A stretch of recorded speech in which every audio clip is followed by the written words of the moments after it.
Fahrvergneugen. There's a tongue-twisting German word for you. You may remember it from a Volkswagen commercial a few years ago. It simply means driving pleasure. The most fun I ever had driving was not actually in a German car. It was in my 2002 Subaru WRX sports car.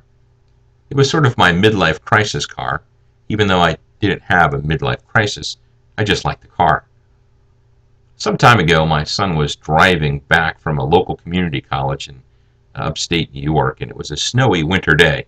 I was kind of concerned, and I was really surprised that they had school that day. The road conditions were not good. It snowed a lot, and there was ice on the roads as well.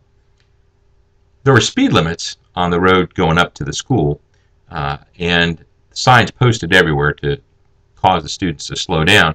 And that particular day, my son could tell that the road conditions were terrible, and so he really was slowed down as he started to come home from the school. Going down the hill was more treacherous than going up. And as he approached the first curve, he slowed down enough to be able to negotiate it. But he noticed in his rearview mirror there was a student behind him coming up really way too fast for that curve.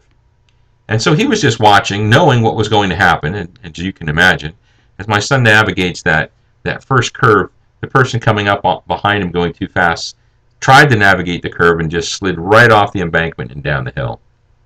Now, thankfully, this other driver wasn't hurt, although a number of people had been killed on that road over the years. There are road signs out there for your safety. And when road conditions call for it, it makes sense for your own safety to slow down.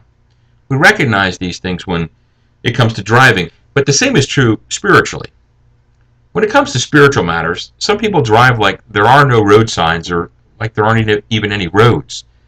They drive like life is one big off-road excursion, Fahrvergneugen on steroids.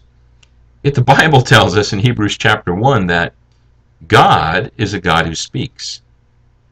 And He's revealed how we should live and the best way to live on this planet in His Word, the Bible. In terms of your salvation and in terms of how you should live today, you need to obey His Word. If you hope to make it to heaven safely, you got to follow the rules of the road.